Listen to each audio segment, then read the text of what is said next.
Yo, salut tout le monde, c'est Fanny4 à l'appareil, j'espère que vous allez bien. Aujourd'hui, on va se retrouver pour le nouveau bilan lecture. J'ai lu plus de 120 tomes en à peu près 3 semaines, un peu plus que 3 semaines même. Mais en tout, j'ai lu donc 121 tomes précisément en, on va dire, 22-23 jours. Donc c'est quand même assez conséquent, ça fait à peu près 4 mangas par jour de lu. Et je vais y aller directement.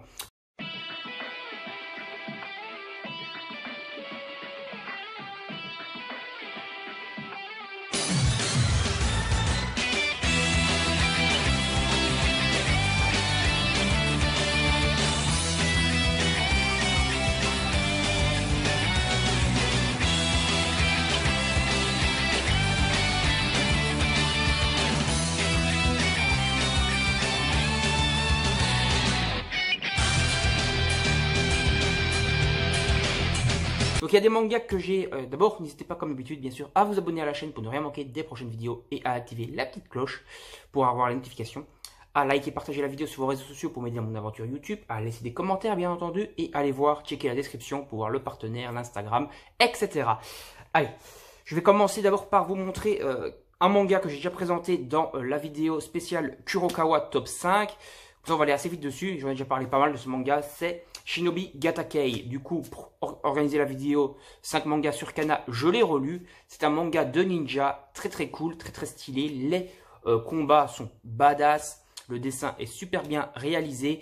Et en plus, donc, on a un mélange un petit peu de sérieux et d'humour qui sont quand même très bien mélangés. Franchement, un très bon manga de Nichii Tobita. Voilà, je vais essayer d'aller assez vite comme sur ceux que je vous ai déjà présentés. Alors, on a Routine, que je vous ai parlé, je pense, si je dis pas de conneries, dans la vidéo Doki Doki, ou bien que je l'ai lu en marathon. Non, je l'ai parlé dans la vidéo Doki Doki, je pense, je suis quasiment sûr. Je l'ai relu donc pour cette vidéo, et c'est un très bon manga. C'est un manga de science-fiction qui fait un peu penser à Under the Dome, avec des voyages dans le temps. Donc c'est un espèce de dôme qui entoure une ville. Quand on retourne dans cette ville, on retourne plusieurs années dans le passé. Donc le gars qui retourne dans cette ville a retrouvé son corps d'enfant alors qu'il est toujours adulte dans sa tête, et donc il va essayer de faire des bails pour sauver donc le futur de ses camarades qui sont censés donc tous crever lors d'une terrible catastrophe, et qui va créer ce dôme. Donc il va devoir essayer de tout faire pour sauver tout le monde en ayant retrouvé son corps d'enfant, mais en ayant toujours ses capacités d'adulte. Donc ça, c'est très intéressant. Antimagia, que j'ai relu également donc pour la vidéo Doki Doki, c'est un manga en 2 tomes, mais très bien réalisé, très bien ficelé du début à la fin. On a une espèce de roi démon, on va dire, une espèce d'ancienne race qui revient pour essayer de reprendre le pouvoir parce qu'il estime que les humains ne méritent pas de diriger la Terre. Et donc il va avoir un peu un combat contre ce roi démon, tout en ayant donc des pouvoirs d'invocation de créatures préhistoriques, etc. Qui sont utilisés par le prince pour combattre ce roi démon. C'est très sympa, c'est en 2 tomes et je vous le conseille. Celui-ci, je l'ai lu dans la vidéo marathon lecture, enfin une des vidéos marathon lecture, j'en ai fait quelques-unes quand même ces derniers temps. Donc c'est Winding Mermaid. Winding Mermaid est un manga en 3 tomes qui va un peu mélanger les codes, par exemple d'un Game of Thrones, avec des combats d'avions, des deltaplanes qui peuvent se poser sur l'eau, des aquaplaneurs. Et donc ça va être une espèce d'intrigue politique et de guerre, tout en utilisant donc de la technologie marine, donc des bateaux, des avions aquaplaneurs, etc. C'est très sympa, c'est qu'en 3 tomes, mais c'est bien ficelé quand même. Donc les 2 premiers tomes sont assez courts, mais le tome, enfin taille normale quoi, standard, et le tome 3 est à peu près 250 pages pour conclure l'histoire de façon plus satisfaisante. Encore une vidéo, un manga que j'ai lu en vidéo marathon, c'était Evil Heather. Evil Heather que j'ai adoré, ce manga est vraiment excellent. Il va mélanger un peu les codes donc des mangas de sport, l'aïkido ici en l'occurrence, plus les codes des mangas Slice of Life. Je crois que j'en ai oublié un quelque part parce que j'ai dit que les 5 premiers, normalement j'ai lu le 6 aussi. J'ai lu tout la série, c'est pas grave, je vous le montrerai si je le retrouve après. Donc Evil Heather est un manga qui va mélanger un peu les codes des mangas donc de combat plus Slice of Life. Slice of Life, donc tranche de vie, mais assez dark, assez sombre, avec pas mal d'anecdotes, de background sur des personnages assez charismatiques et qui ont tous des histoires riches et variées et hautes en couleurs. Franchement, un très bon manga que je vous invite à découvrir chez Big Kana. Après, dans ce même marathon, j'avais lu, voilà, il est là, le tome 1, donc voilà, enfin le tome 1, le tome qui me manquait, qui est en réalité le tome 6, qui est le dernier de la série du coup. Que j'ai lu donc également pendant ce marathon-là, c'était Schwarz Ragnarok. Schwarz Ragnarok est un excellent manga, même si la fin laisse un petit peu à désirer. Certainement parce que le manga ne s'est pas assez vendu et qu'il a donc été au final arrêté prématurément, mais on a quand même une bonne histoire. Quasiment tous les infos sont révélées dans le dernier tome, même si on laisse un petit peu sur la fin, parce qu'un adversaire est encore vivant, qu'on aurait bien voulu le voir se faire péter la gueule dans un éventuel top 5, ce qui ne sera malheureusement pas le cas, mais c'est quand même une très bonne série que je vous invite à découvrir. Un manga assez sombre, assez dark, avec des combats très badass et des pouvoirs surpuissants. Dans la vidéo marathon lecture des nouveautés de début juin, j'ai lu Vigilante My Hero Academia. Je vais y arriver, MHA si on préfère, c'est plus simple à dire. Donc Vigilante, le spin-off de MHA, le tome 11, qui est toujours très sympa. On va toujours continuer du coup les bails, on va commencer des nouveaux arcs, on va avoir toujours la lutte en fait du fait que les héros qui s'agissent de façon illégale sans leur pouvoir ne sont pas trop autorisés entre guillemets par le gouvernement, mais que du coup ils ont parfois un peu moins de contraintes et certains de ces héros de l'ombre entre guillemets n'hésitent pas à péter des dents, alors que les héros plus officiels hésitent davantage à péter des dents pour ne pas abîmer leur image, alors que eux ils sont de toute façon illégaux, donc ils s'en battent les couilles, et il y en a certains vraiment qui n'hésitent pas à exploser des mâchoires. Très bon manga, très bon spin-off, ce My Hero Academia. C'est pour ma part My Hero Academia en un petit peu plus mature. J'ai continué la série Breedman, également dans la vidéo découverte. Le tome 4, c'est très humoristique, voilà, c'est un peu le Devilman version humour, avec des combats quand même sympas, des arcs sympas, d'une espèce de délire un peu à la Power Rangers, mais avec des ailes. Mais ça se laisse quand même lire, c'est quand même pas un manga trop dégueulasse, il n'y a que 16 tomes au Japon, donc je pense que je vais me continuer cette série que j'ai quand même relativement appréciée. Au niveau des nouveautés, j'ai eu un léger souci de caméra, on reprend directement, ce n'est pas grave. Donc Space Punch est donc un manga qui est plutôt sympa, c'est une nouveauté donc qui va sortir chez Ankama, donc un manga français qui va mélanger encore une fois différents codes. On va partir dans de la science-fiction, de la mafia, de la corruption, de police, plus utilisation d'artefacts et de pouvoirs, des différentes touches, un peu également de la boxe, etc. Tout ça sera mélangé de façon assez convaincante dans ce premier tome de Space Punch que je vous conseille en tant que nouveauté. Également nouveauté, mais one shot, il y a The Voice of a Distant Star. Un petit manga romantique qui mange pas de pain, qui est plutôt sympa, qui est mélancolique, mais qui va également mélanger en plus du romantisme, de la technologie et de la science-fiction.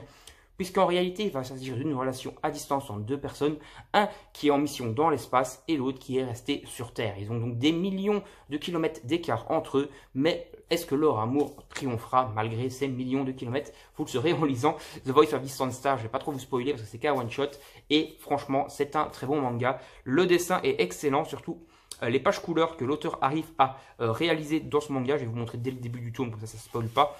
Des pages couleurs comme ça, en espèce d'aquarelle, vraiment très très belle. Et on a, début du tome, pour pas avoir de spoil, des dessins vraiment fantastiques que je vous invite à découvrir. C'est un bon manga mélancolique.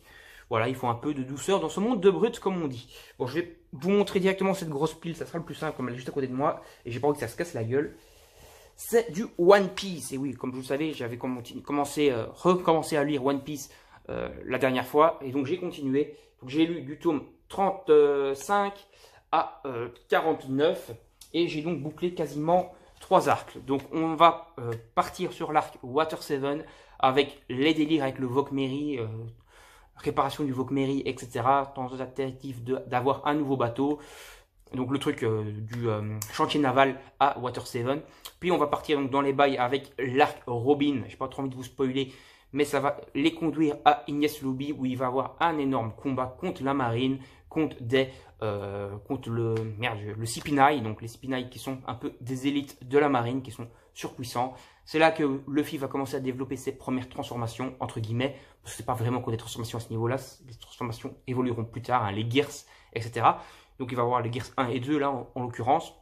Et après donc tous ces arcs-là, ils vont partir se retrouver dans une espèce de gros brouillard noir qui fait normalement disparaître donc les bateaux, une espèce de triangle des Bermudes, et ils vont aller se retrouver jusqu'à l'île de Thriller Bark où il va y avoir tout l'arc de Thriller Bark avec donc des zombies, donc Thriller, hein, peut-être un peu inspiré de Michael Jackson ou zombie, je sais pas trop quoi, mais en tout cas donc une énorme île où il y aura donc plein de zombies et un des 7 grands corsaires, et il va y avoir tout un arc donc pour combattre ce 7e grand corsaire.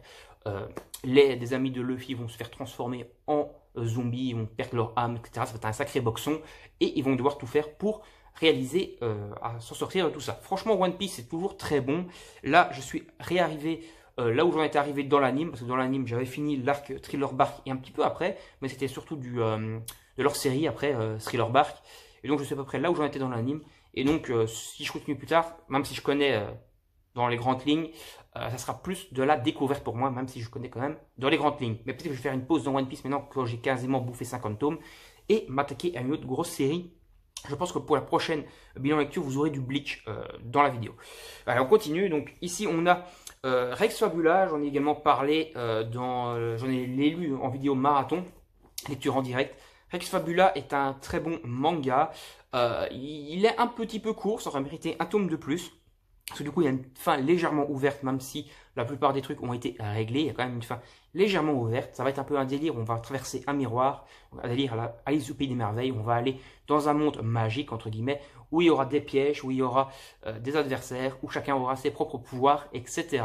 Plus des espèces de délire et de combat psychologique. Le héros qui s'appelle, j'ai un trou de mémoire sur son nom, Omare aura un peu un délire à la Light Yagami, donc il aura toujours des réflexions, il voudra toujours avoir 15 coups d'avance avant de faire la moindre action, et c'est très intéressant. Il y a pas mal de textes dedans, il y a un peu des codes d'horreur, il y a pas mal de codes mélangés, mais c'est un bon mélange, c'est un bon manga que je vous invite à découvrir si vous savez vous le procurer. Alors ici, mais ça j'en ai parlé en ma vidéo Je découvre enfin, The Promised Neverland, les 3 premiers tomes. Comme vous voyez, je n'ai pas encore continué la série. Je sais, honte à moi, il faut vraiment que je m'y mette parce que c'est une excellente saga, une excellente série. En tout cas, ces 3 premiers tomes m'ont vraiment bien convaincu. Vous l'avez vu de toute façon dans ma vidéo Je découvre enfin Promised Neverland. Très bon manga. Les codes du manga sont excellents. Les délires avec les démons, le monde des démons, le monde des humains, les fermes humaines, etc. Franchement, très sympa, assez sombre. Ça a l'air tout mignon comme ça, mais l'histoire en elle-même est quand même assez sombre et il y a quand même pas mal de bails. Et je vous invite vraiment à découvrir The Promised Neverland si vous n'avez pas encore découvert ça, surtout que le 20e tome vient de sortir chez nous, qui est le dernier de la série. Donc voilà, la série est conclue maintenant. Donc n'hésitez pas à commencer, c'est franchement une bonne série. Après, j'ai pas continué les Fairy Tail en tant que tel, mais j'ai lu 2 Fairy Tail spin-off. J'ai lu les short stories. Alors, c'est pas vraiment le meilleur. C'est une combinaison, un mélange de plein d'histoires courtes humoristiques qui se suivent les unes les autres. Avec quelques pages et énormément de heishi, bien sûr. Limite encore plus de heishi là-dedans que dans Fairy Tail classique. Mais ça reste sympa. Ça permet d'avoir... En fait, c'est un peu des histoires HS sur Fairy Tail. Et il y a même limite des histoires courtes de là qui ont été utilisées pour créer des hors-séries dans l'animé. Voilà. Donc voilà, c'est pas trop mal, mais ça se casse pas 3 pattes à un canard. Alors, Blue Lock, les 2 premiers tomes qui viennent de sortir, je l'ai lu dans la vidéo marathon, lecture en direct des nouveautés de début juin. C'est un bon manga, oui, c'est un bon manga, mais ne prenez pas ça pour un manga de foot réaliste. Ce n'est pas du tout réaliste. Les techniques, les enchaînements qu'ils qu'ils utilisent là-dedans, ça fait très shonen, ça fait très pouvoir magique, ça fait très gros délire. Et voilà, on se retrouve plutôt avec des personnages cheatés un peu à la Kurono no Basket, où ils ont limite des pouvoirs de super-héros, plutôt que d'un manga de foot plus classique. Ayanoshi se rapproche plus d'un manga de foot plus classique.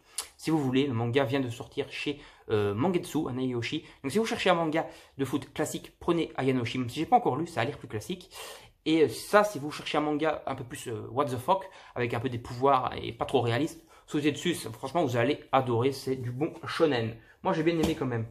Après j'ai voulu m'en relire et je me suis relu du coup les 5 tomes de Black Shadow. Black Shadow, franchement j'apprécie bien, beaucoup même. Black Shadow est donc un manga shonen somme toute super classique qui va mélanger les codes de Black Clover et de Naruto à 100%, mais franchement, c'est très sympa. On a même du Boruto aussi inspiré dedans. On a des pouvoirs, on a en fait des sorciers qui ont des baguettes. Et des sorciers qui n'arrivent pas à sortir leurs baguettes, normalement, sont des moins que rien. Mais certains sorciers arrivent à utiliser de la magie même sans baguette et deviennent over-cheatés. C'est le cas de notre héros ici, qui s'appelle, putain, j'ai la trouvé de mémoire son nom, c'est You, je pense. Non, Junk. Junk qui a donc des pouvoirs liés aux ombres, sans utiliser donc de baguettes, et il se retrouve avec des pouvoirs cheatés. Il y a vraiment de tout là-dedans. C'est très classique, c'est là où j'en suis. On va bientôt commencer un tournoi, donc à la fin du tome 5 quoi. Donc voilà, le tome 6 va sortir en août.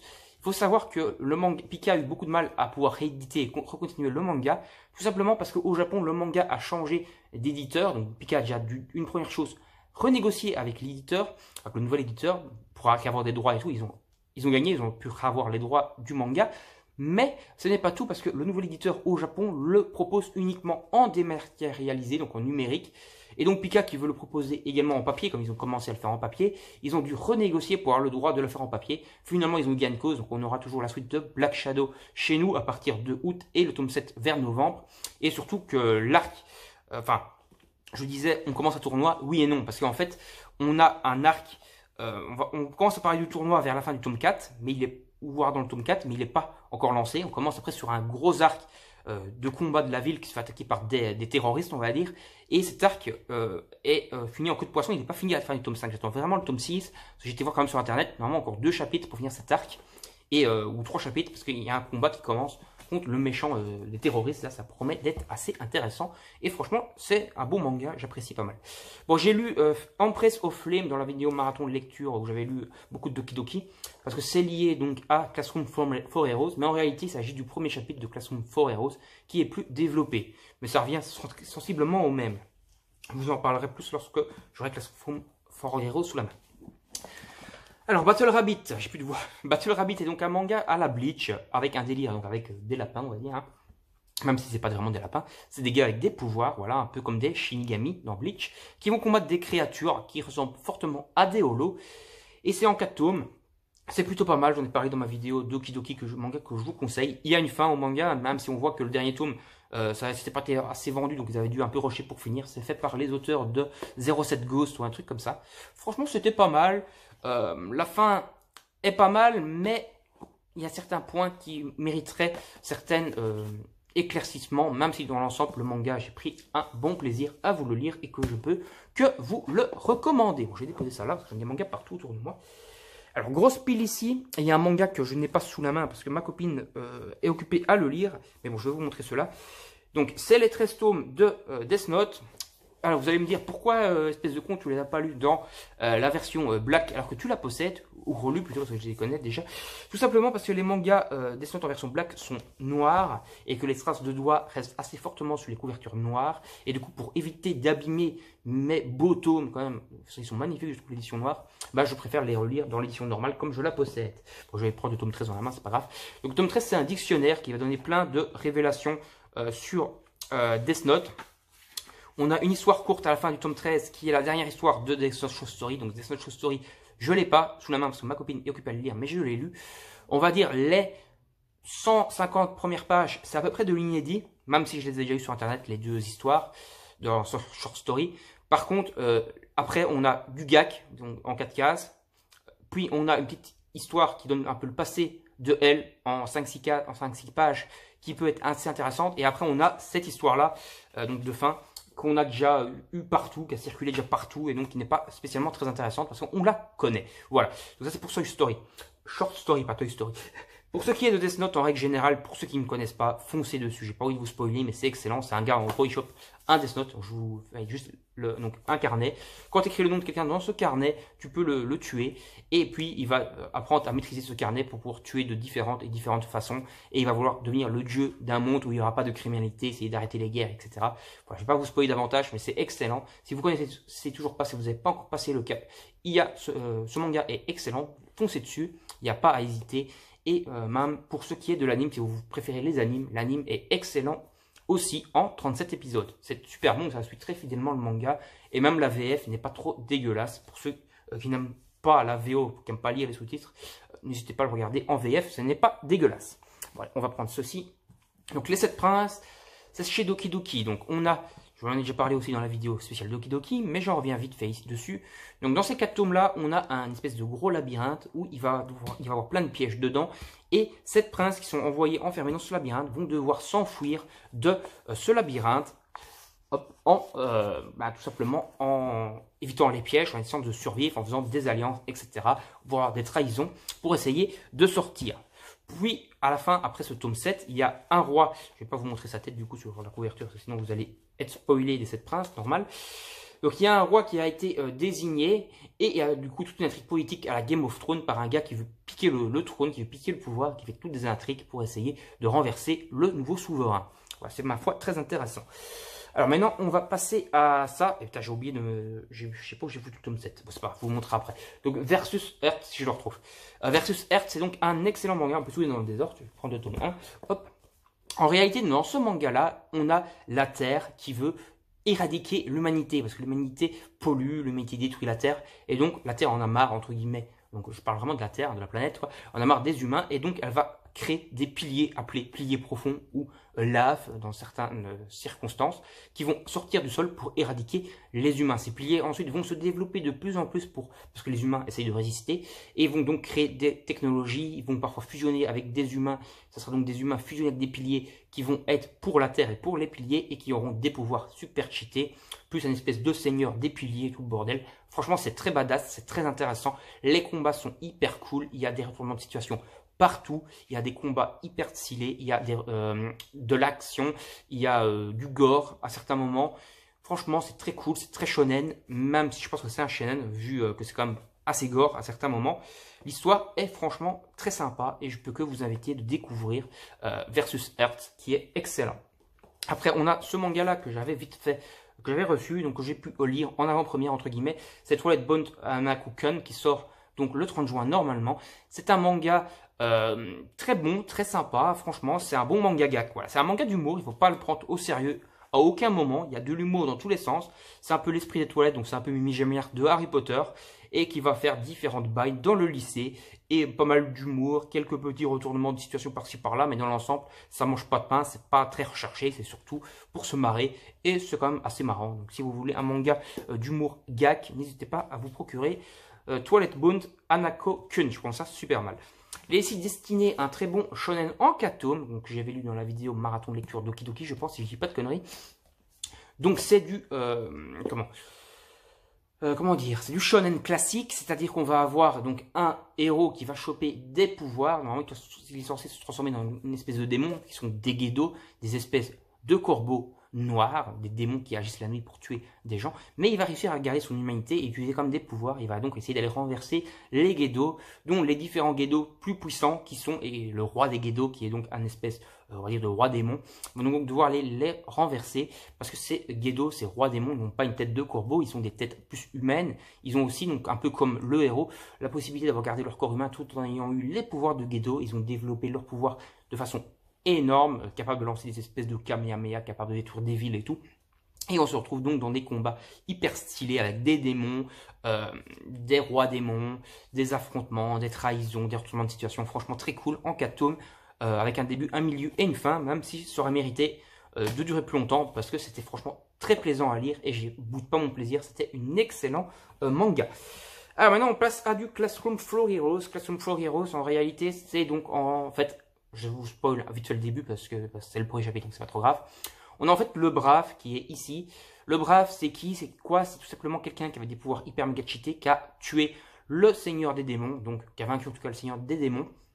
Et maintenant il en a marre, parce qu'après avoir vaincu le Seigneur des démons, il a perdu sa puissance, a été divisée par 3, même s'il est toujours beaucoup plus puissant que tout le monde. Et il décide donc d'aller vivre une vie normale, parce qu'il se dit, comme je suis maintenant 3 fois plus faible qu'avant, alors qu'avant j'étais cheaté, je pouvais limite détruire la planète si je le voulais. Je vais maintenant aller mener une vie plus classique, je vais aller à l'école, etc. Et donc il va à l'école, mais il veut que personne ne sache que c'est lui le brave qui a sauvé le monde. Et donc il va se faire des amis, etc. Il y aura quand même des petits retournements de situation par-ci par-là. Il y aura quand même des combats aussi par-ci par-là. Même des combats qui peuvent le mettre en danger, parce qu'il va se retrouver carrément contre un autre démon qui a survécu, entre guillemets, qui vient un peu de là où il a été vaincu le roi des démons, mais il y en a encore d'autres démons, quoi. Et donc, même comme il a perdu la moitié de sa force, même contre des démons aussi puissants, il se retrouve parfois un peu dans la merde, à deux doigts de mourir, etc.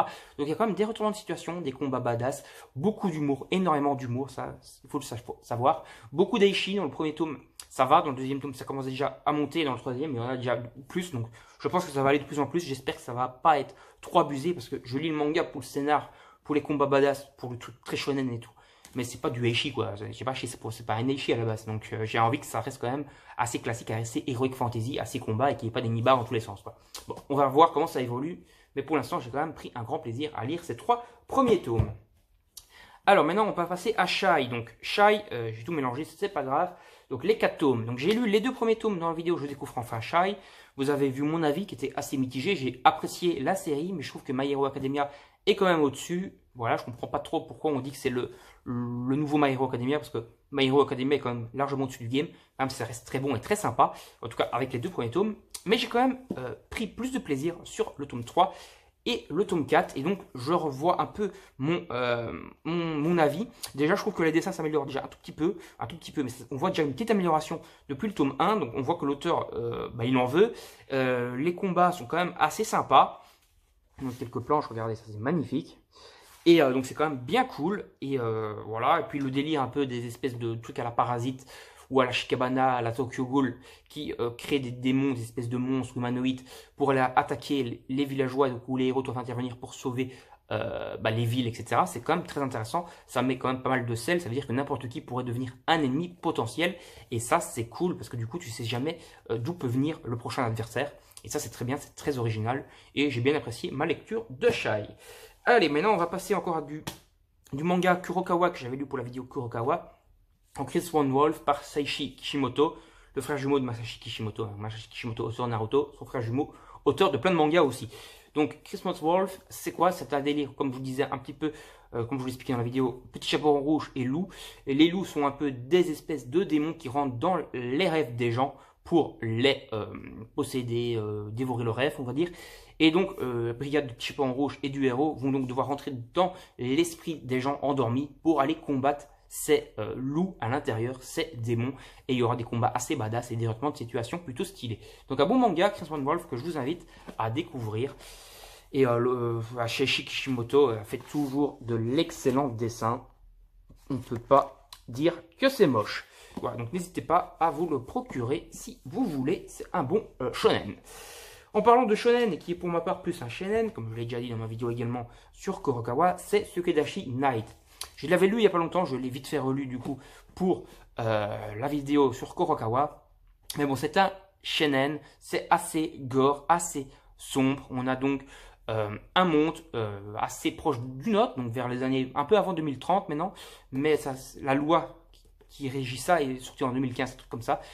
En fait, donc, les Sugedashi sont donc des brigades spéciales qui sont envoyées pour réaliser des punitions envers les criminels. Si l'exécution du criminel est une loi de réparation, donc une loi de Sugedashi, il doit se faire exécuter de la façon dont il a tué sa victime.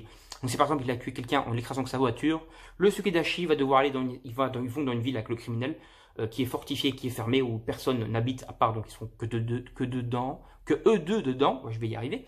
Donc voilà, et là il va devoir trouver une bagnole, prendre la bagnole et essayer d'écraser le criminel. Si le criminel parvient à tuer le Sukedashi, il a droit à 3 ans de sursis, il sera en prison mais il sera vraiment à la cool, il aura limite une piscine et tout. Et après il aura une mort lente, donc par injection létale. Et donc ça c'est s'il arrive à tuer le Sukedashi. Et là-dedans il y a un peu des bails, donc avec des gens anti-loi de réparation qui vont un peu faire des attentats, des tentatives pour retourner les Sukedashi, de la trahison également dans l'organisation des Sukedashi, etc. C'est très bien, c'est très sympa, c'est assez sombre, c'est dark. Franchement, c'est du bon manga. Si vous voulez un truc un peu mature, n'hésitez pas à vous procurer Sukedashi Night, c'est un excellent manga. Allez, plus que 2 tomes et on a enfin fini cette vidéo qui commence quand même à être un peu longue. Voilà. Alors, Bounder, c'est un manga one-shot en 1 tome. J'en ai parlé également dans la vidéo Kurokawa. C'est un Kingdom-like, mais en seulement 2 tomes. Du coup, Kingdom, c'est largement supérieur, mais ça suit à peu près les bails de la Chine, etc. Avec du beau dessin. Et hop. Et franchement, si vous voulez un petit Kingdom passe-partout en seulement 2 tomes, enfin seulement un gros tome qui mange pas de pain, n'hésitez pas à vous procurer Bounder. Vous aurez du plaisir à le lire. Dragon's Crow, c'est en 1 tome aussi, c'est basé sur le jeu vidéo Dragon's Crow, qui est un jeu vidéo d'Altus, si j'ai pas de conneries, voilà, œuvre originale Altus. Donc ils ont déjà fait, c'est pas le seul manga qu'ils ont fait, bon récemment ils ont fait Odin Sphere qui était pas mal. Celui-ci j'ai trouvé inférieur à Odin Sphere, mais c'est quand même une bonne lecture. C'est du Heroic Fantasy Dark avec pas mal de combats, de retournements de situation. C'est assez sympa à lire. Et voilà, si vous avez fait le jeu vidéo, déjà, n'hésitez pas à vous le procurer. Le dessin est beau. Bon, il y a un peu de Heishi qui sert à rien. J'en ai déjà vu que sur la couverture, on va comprendre ce qu'on va avoir comme Heishi dedans. Mais bon, il y a quand même du Heishi. Mais ça reste quand même encore assez raisonnable. Et puis, l'histoire est cool. On a quelques... je vous ai dit le Heishi, regardez-moi ça. Il y a vraiment du gros Heishi. Bon, il y a quelques trucs bien badass, là, genre des armures hardcore qui font peu penser d'ailleurs à une armure qu'il y a dans Odin Sphere. J'avais vu, voilà, il y a des pages couleurs. Bon, je vous montre celle-ci parce que ça fait un peu comme la jaquette parce que l'autre c'est trop Heishi. Voilà, il y a quand même beaucoup de Heishi dedans. mais c'est quand même un bon Dark Fantasy en un tome. Ça mange pas de pain si vous voulez un peu de Dark Fantasy qui se lit rapidement. Allez, on va s'arrêter là pour cette vidéo. J'espère qu'elle vous aura plu. Salut tout le monde, à la prochaine. N'hésitez pas à donner votre avis dans les commentaires, à aller checker la description, à liker, partager la vidéo sur vos réseaux sociaux, à vous abonner à la chaîne et activer la petite cloche pour ne rien manquer. Et salut tout le monde, à la prochaine. Bye bye.